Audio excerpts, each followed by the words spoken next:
The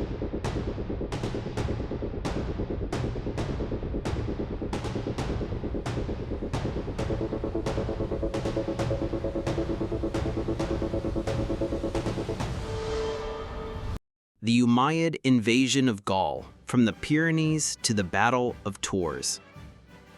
Hello everyone, welcome back to the channel where we uncover the greatest battles and forgotten campaigns in world history.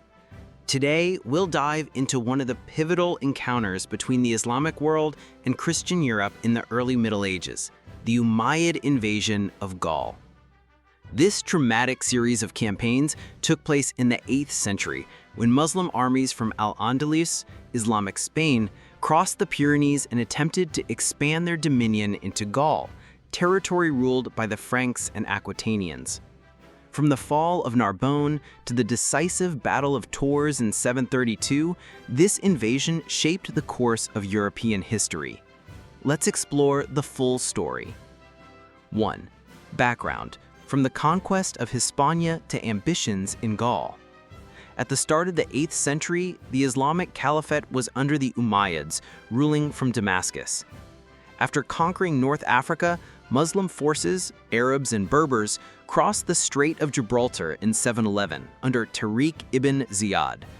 They crushed the Visigothic kingdom at the Battle of Guadalete, swiftly bringing most of the Iberian Peninsula under their control.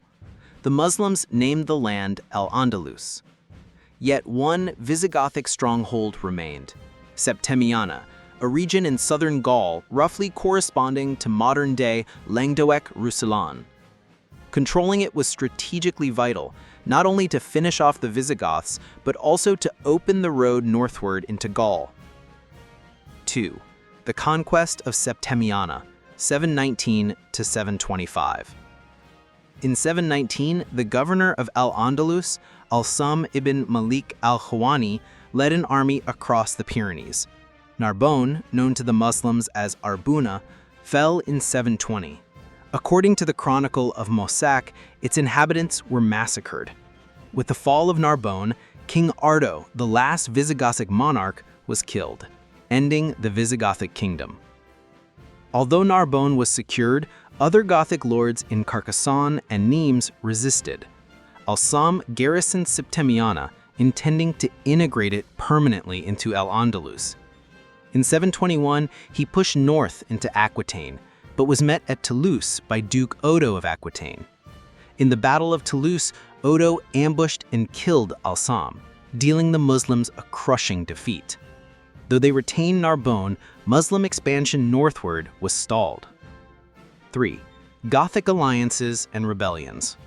Following the setback, the Umayyads shifted tactics, offering Gothic nobles autonomy in exchange for tribute and loyalty. Many accepted, preferring Muslim overlordship to Frankish or Aquitanian domination.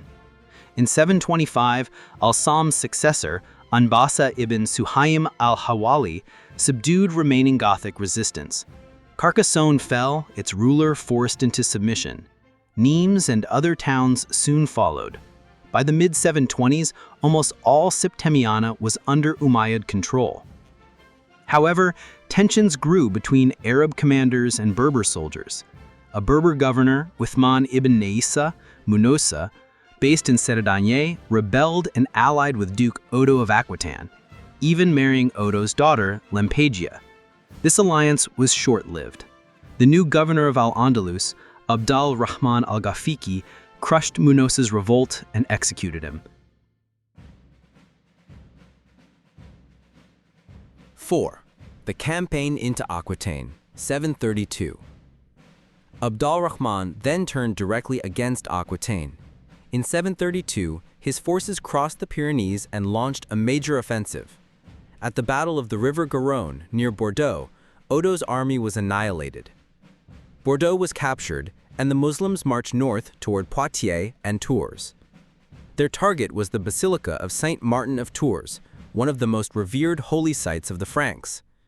The situation was so dire that Odo appealed for help to his longtime rival, Charles Martel, the rising Carolingian ruler of the Franks. 5. The Battle of Tours, 732. In October 732, the Muslim and Frankish armies clashed near Tours. Charles Martel deployed his infantry in dense, disciplined formations on wooded high ground, neutralizing the advantage of the Muslim cavalry. The battle raged fiercely.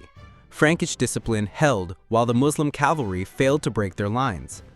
At a critical moment, al-Rahman al-Ghafiqi was killed in combat.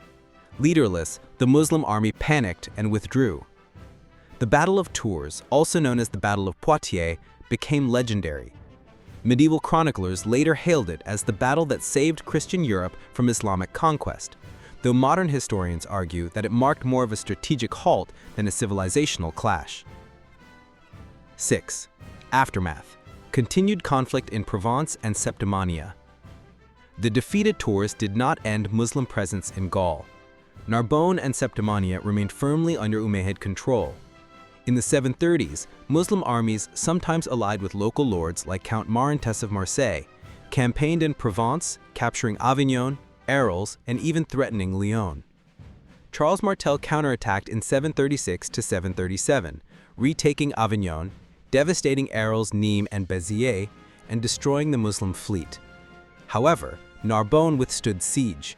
For the next 2 decades, Muslim garrisons continued to hold Septimania.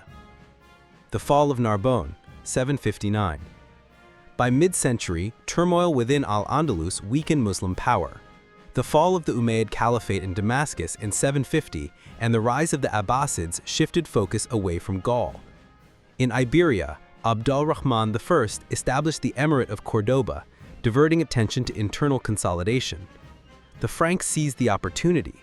In 752, Pepin the Short, son of Charles Martel and the first Carolingian king of the Franks, invaded Septimania. One by one, Gothic cities defected. Narbonne held out until 759, when Pepin promised to respect Gothic laws and privileges.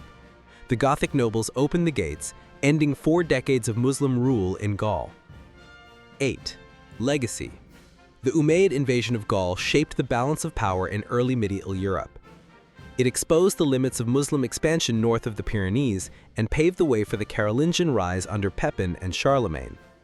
Charlemagne later established the Spanish March, a buffer zone across the Pyrenees, laying foundations for the Reconquista centuries later.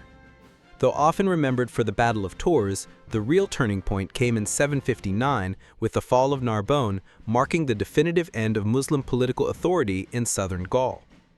9. Conclusion. The Umayyad invasion of Gaul was not a single battle, but a series of campaigns stretching from 719 to 759. It saw alliances, betrayals, and brutal wars between Muslims, Franks, Goths, and Aquitanians. From Toulouse to Bordeaux, to Tours to Narbonne, these battles determined not only the fate of southern Gaul, but also the trajectory of medieval Europe. If you enjoyed this deep dive into medieval history, don't forget to like, share, and subscribe for more epic stories from the past.